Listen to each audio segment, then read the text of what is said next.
What is going on, guys? 2.0 here, and in today's video we're going to be talking about how the SPARROW Racing League event could be made a lot less pay to win or pay to feel rewarded. Now this is something that's been very prevalent in the community lately because of this year's Festival of the Lost event that took place just over 1 month ago, and it was one of the things that I mentioned in a recent video discussing how the SPARROW Racing League could be improved for this year. So during the Festival of the Lost, players were given a quest line to be completed on each character, and at the end of that quest line you'd be rewarded with one Treasure of the Lost, which was how you were able to get the new masks, ghosts and SPARROW, pretty much all the loot exclusive to that event. Well, as I said, you could do this quest line once per character for a total of 3 chances to get the new loot. Unless of course you were willing to delete and recreate a character, which I don't know about you guys, but I certainly wasn't, just for that one extra chance to get the few items that I was actually chasing. So 3 chances. After this, if you still hadn't received everything you wanted, which most people I know didn't, as half the items were mixed in from last year, so we already had them, your only option was to buy them with silver, meaning paying with real money. And even then, you still weren't guaranteed the items you wanted. You were heavily relying on RNG. Now, I actually purchased 10 to open in a video on the channel, and I didn't get anything interesting. No ghosts, no wolf mask,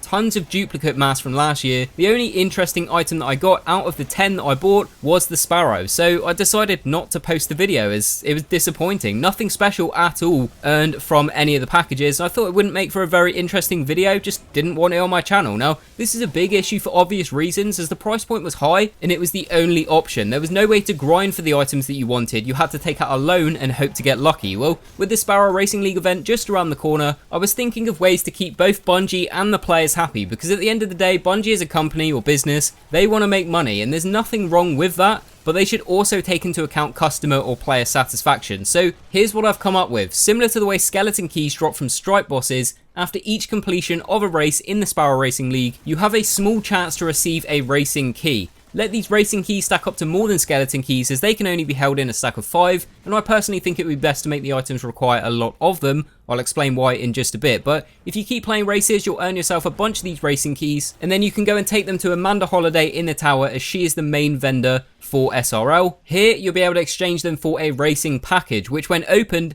gives you the items exclusive to the event. Essentially, it would be the Treasures of the Lost package from Festival of the Lost, but for the SPARROW Racing event. That way, you can have the ability to purchase racing packages, or whatever they'd call them, from tests with silver, just like you could in Festival of the Lost, but also this time round actually be able to earn them in-game by grinding for the racing keys through playing the event. Now, I did say it would be best if they required you to trade a lot of racing keys, and here's why. As I said, Bungie and Activision are businesses. Businesses want to make money, so here's where this idea has appeal to them. Tess could also have these racing keys in her selection of items, as well as the package to buy straight from her. So this means if you are 1 or 2 keys away from being able to purchase a package from Amanda Holiday, you could buy however many keys you still need from Tess, instead of relying on having them drop after a race. So say it takes 10 keys to buy 1 package from Amanda Holiday. So far you've earned 8 keys after playing races, but you want to get a package and some loot now. You can then go and buy these last 2 keys that you need from Tess for silver,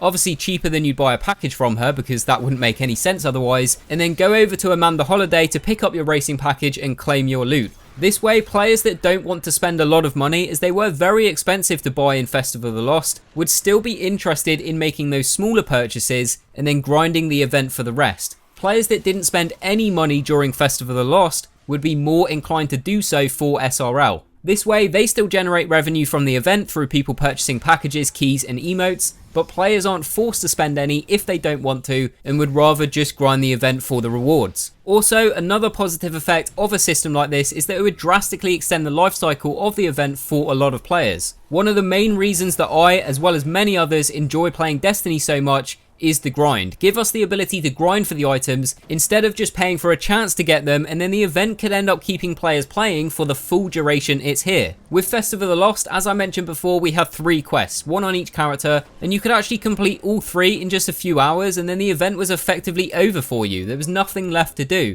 If we had the ability to grind for an item like racing keys, many players, including myself, would be grinding it for the entire time that it's here, or at least until you get all the loot that you want from the packages, and then if they throw in a couple ghost shells again, we'll be grinding for that perfect roll on those as well. The event would last so much longer for so many more players, which is obviously a great thing for both us and Bungie. So to recap, bring in a new item that I've been calling racing keys in this video that has a chance to drop from each race completion, similar to skeleton keys, then have a racing package similar to the Treasures of the Lost package that can be purchased from Tess with silver, and then also have Tess sell racing keys for a cheaper price if you want to pick up a few instead of relying on RNG. And then Amanda Holiday gives us the option to trade our racing keys, whether you purchase them from Tess, have them drop after races, or a mix of both, for a racing package that drops the exact same event exclusive loot that you can get from the packages to buy from Tess. So personally, I would love to see a system like this implemented. I mean, if I didn't like what I've come up with, then I wouldn't be sharing it, but I really do think that it could be beneficial to implement something along these lines. But